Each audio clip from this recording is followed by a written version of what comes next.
Assalamualaikum warahmatullahi wabarakatuh. Halo bapak-bapak berkendara di luar sana. Salam kenal dengan bapak-bapak berkendara di channel ini. Dengan saya Erik.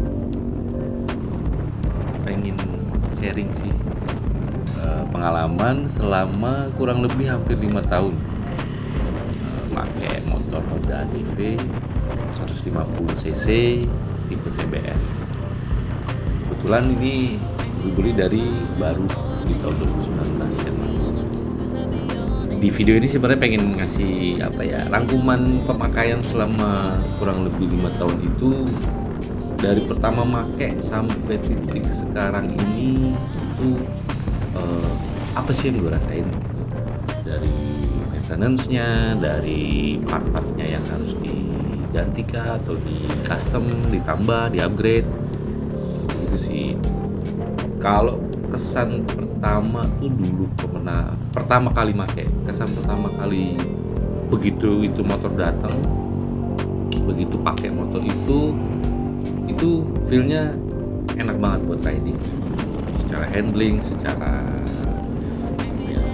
powernya cukup sih sebenarnya untuk di jalan perkotaan Jakarta yang ya cukup padat ya dengan kendaraan motornya. Dan untuk tenaga sebenarnya cukup untuk pemakaian dalam kota, secara BBM irit, tenaganya besar, terus secara riding itu cukup nyaman. Walau kadang-kadang tuh kalau kita posisi ridingnya kurang tepat dengan posisikan lengan, memang kalau kita berkendara lebih dari 1 jam tuh sempet ada penyesuaian, itu tangan tuh kayak kebas lah, kayak gitu. Itu awal-awal mencari posisi riding yang akhirnya ternyata posisinya yang enak tuh buat kita seperti ini. Jadi tuh mau jalan sejam, 2 jam, 3 jam tuh udah nggak terlalu mengganggu lah. Di awal-awal itu ada penyesuaiannya situ aja. Cuma secara tenaganya, posisi ridingnya, terus looks motornya itu sendiri tuh udah wah, ini keren sih motor.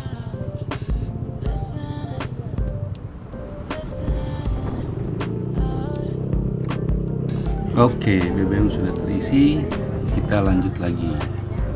Terus sempat gue pengen pasang peninggi ya, riser stang, tapi akhirnya gue pikir ini nggak perlu deh, cukup dengan riser standar. Gue udah ketemu nyamannya, udah, jadi cukup sih sebenarnya. Nah, ada lagi memang kalau ketika kita pakai box tuh stangnya tuh sedikit bergetar ya kalau kita lari di atas 60-80 dengan satu tangan. Itu nggak tahu memang apakah begitu ciri-ciri motor yang ada box atau memang hanya si Honda ini aja, si Honda ADV ini aja yang karakternya seperti itu. Tapi sempat gua cari-cari tahu, lumayan banyak sih, bukan motor Honda ADV aja, beberapa motor brand lain juga lebih sama ya. Jadi orang banyak menyarankan ya lu ganti komstir deh, komstirnya bagusin yang lebih baik dengan merek tertentu gitu. Tapi itu masih belum gue lakuin sih sampai sekarang. Dan dalam waktu hampir 5 tahun ini kayaknya baru 1 bulan ini nih komstir udah mulai kayaknya emang harus diganti. Dan apa lagi ya, kalau minusnya lagi tuh sama jok bawaan pabriknya tuh sebenarnya agak licin gitu. Jadi gue custom lah, akhirnya gue ganti dengan jok yang pakai ditambahin busanya, ditambahin yang ada pennya, gue custom pokoknya sih jok supaya lebih nyaman untuk jalan jauh. Itu aja sih. Terus secara bannya untuk pakai 2 bungkus awal itu gue pakai lumayan awet ya, karena mungkin memang bukan motor hariannya gue pakai sampai 100 km per hari lebih sih, enggak sih. Jadi menurut gue bannya masih cukup awet, dan gue baru ganti ban itu sekitar pemakaian di 20 ribuan kurang dengan kurun waktu sekitar 2,5 tahun. Akhirnya gue ganti dengan ban Michelin, yang depan itu City Tour, yang belakang tuh gue pakai Michelin yang Pro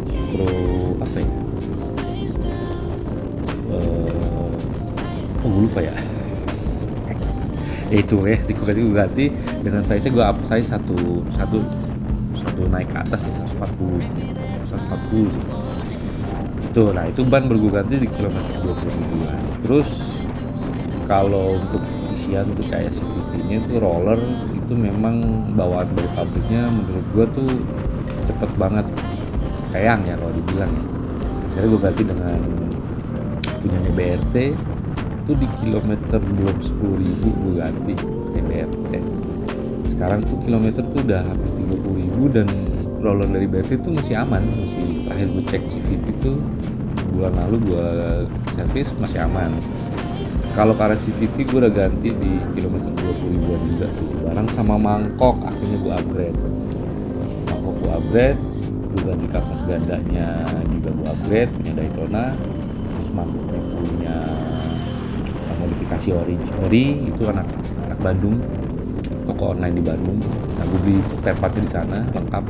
Maksudnya gue beli karet CVT, roller, karet CVT, kapas ganda, mangkok. Nah gue beli di situ paket kirian kalau nggak salah, paket kirian yang di range harga 500-an, nggak nyampe 500.000 sih. Jadi itu gue ganti, sempet gue pakein versi yang 1500, ternyata menurut gue itu terlalu bawahannya tuh agak ngeden sih. Kalau untuk tarikan itu enak banget sih, tapi menurut gue agak ini kayaknya buat kalian jadi gue balikin ke standar. Terus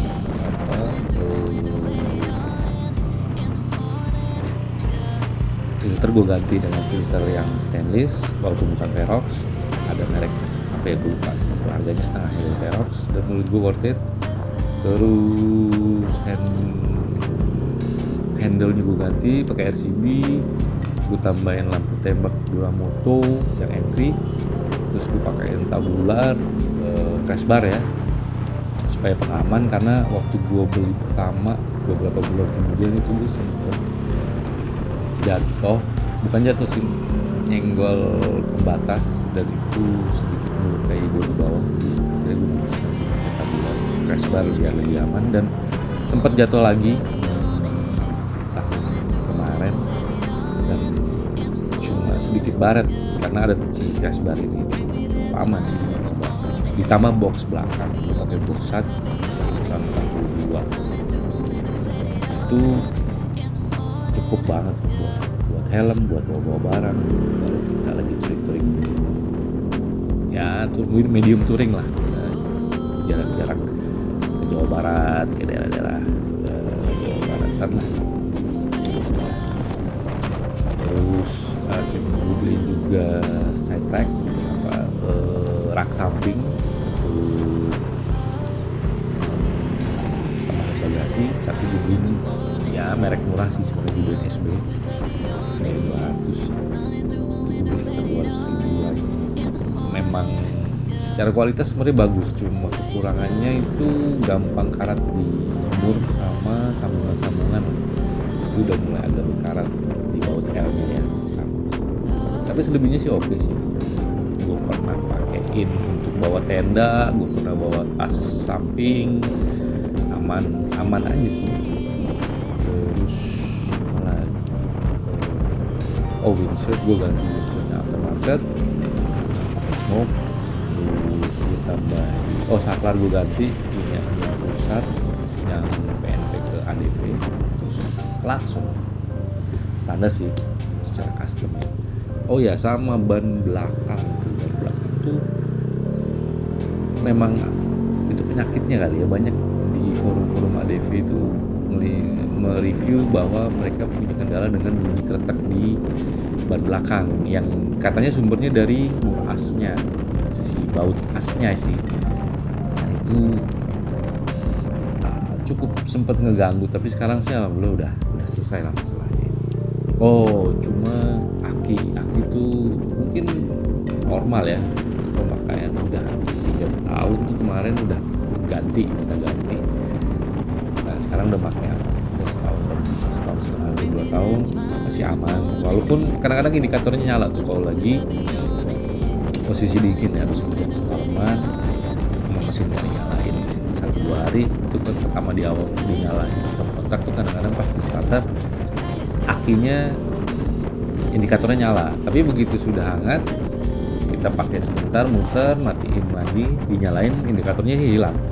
Ya mudah-mudahan sih belum sampai soak ya akinya, tapi indikasi mulai ada siap-siap nih kalau perlu ganti-ganti itu udah muncul sih.